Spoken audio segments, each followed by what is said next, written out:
I grew up moving around a lot. My father was an entertainer, and in the family there was always this sense that he would find El Dorado somewhere else. And because of that, we traveled constantly. From the age of 9, my first move was to Australia, then back to England, then back to Australia, and later to Israel. And besides that, there was something like 40 moves inside each country. It was a mess.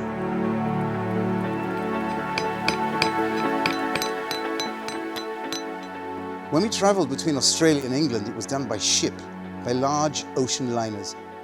And something happened there that was more than just a physical journey. Everybody was getting seasick, more or less. Except for me. I loved it. I loved the motion of the ship, the way it would go up on a wave and then suddenly drop. And you'd feel this sort of almost anti-gravity moment. There was something about that movement that I was very drawn to.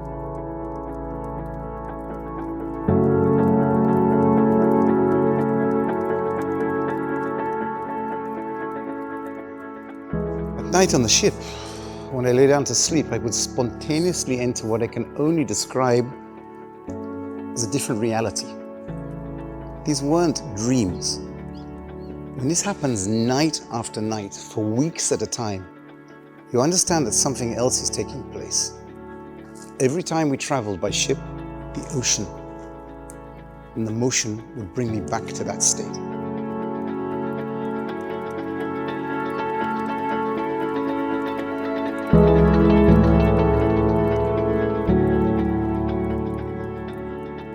That period wasn't one defining moment, the defining period.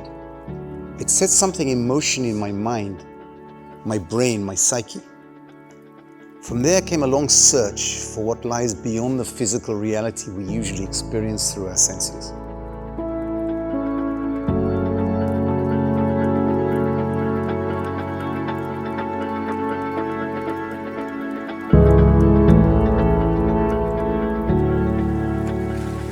I've always been very connected to water, very, very deeply. Even when I live far from it today. If I could have stayed underwater for hours, I probably would have.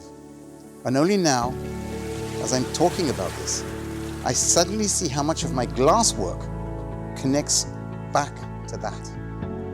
The flow, the movement, the sensuous shapes, the tension in the line. It can't be a wishy-washy flow. It has to have a certain tension in it. And yes, I'm very drawn to the greenish-bluish colors as well. I hadn't consciously connected all of this until now.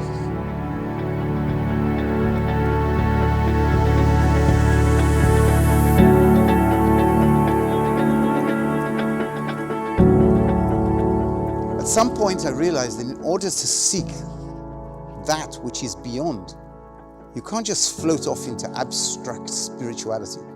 You have to be very firmly rooted on the ground in order to access those states and remain functional. I often describe it as Jacob's ladder. It's firmly planted on the earth, but reaches into the heavens.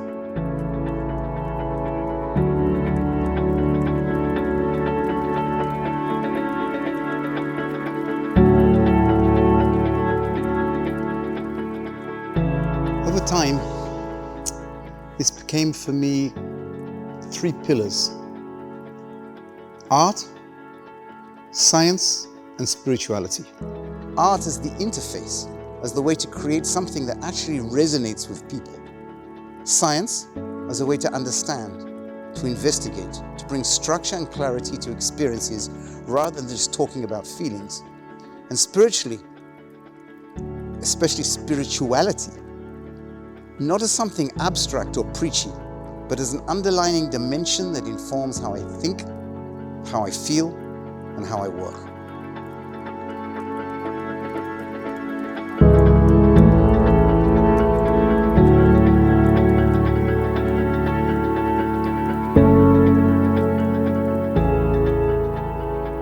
I don't usually talk about any of this. It's always there, but it stays under the surface. And yes, humor helps. It keeps me relatively sane.